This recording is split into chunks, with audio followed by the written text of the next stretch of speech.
Hello అండి. ఈరోజు మనము ఒక పాతకాలం నాటి కూర ఒకటి చూస్తాం. అదేం కూర అంటే బెండకాయ కారపులుసు. బెండకాయ కారపులుసుని ఎలా తయారు చేయాలో చూద్దాం రండి.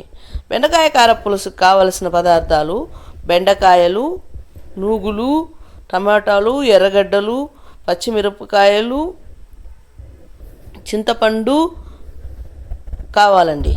ఇవంతా తీసుకునేసి మనము బెండకాయని బాగా కడిగి కట్ చేసి పెట్టుకుంటాము. టమాటా, ఎర్రగడ్డలు అన్నీ కట్ చేసి పెట్టుకోవాలన్నమాట. పెట్టుకున్న తర్వాత నూగుల్ని తీసుకుని బాండిల్లో స్టవ్ మీద బాండిల్ పెట్టి వేయించుకోవాలన్నమాట. ఆ వేయించుకుంటే ఆ టేస్ట్ బాగుంటుంది, లేకపోతే పచ్చి పచ్చిగా ఉంటుంది. ఇట్లా వేసుకుంటేనే బాగుంటుంది.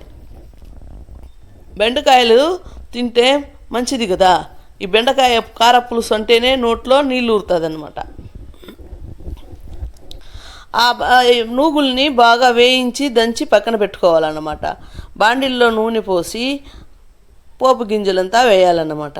ఆ పోపు గింజలంతా వేసిన తర్వాత కరివేపాకు, టమాటాలు, ఎర్రగడ్డలు ఒక్కొక్కటిగా, పచ్చిమిరపకాయలు ఒక్కొక్కటిగా వేసి వేయించుకోవాలన్నమాట. అది కొంచెం వేయకుండా ఉంటుంది కదా. అప్పుడేం చేయాలి, మనము కొద్దిగా ఉప్పు, పసుపు వేసినామంటే భిన్నగా మగ్గుతుంది. అలా మగ్గిన తర్వాత ఒక్కొక్క వేసుకుంటూ ఉండాలి. అలా సిమ్లో పెట్టి ఈ పని చేస్తా ఇంకో బాండిల్లో కొద్దిగా నూనె వేసి బెండకాయల్ని తనిగా వేపుడు చేసుకోవాలన్నమాట. అలా వేపుడు చేసుకుని కూరలో వేస్తే రుచిగా ఉంటుంది అది.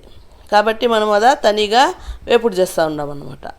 వేపుడు చేసి మనము ఈ కూరల్లో వేసుకుంటాము. ఆ కూరల్లో వేసుకునేటప్పుడు వేరే రుచిగా ఉంటుంది. మళ్ళా కాసేపు ఆ నూనెలో ఉప్పు, పసుపు అంతా దానికి కూడా తగలాలి కదా. కాసేపు అలా చేస్తూ ఉంటాము. అయిన తర్వాత కారము మనకు కావాల్సినంత వేసుకుని 2 తిప్పులు తిప్పిన తర్వాత నీళ్లు పోసి మూత పెట్టేయాలన్నమాట.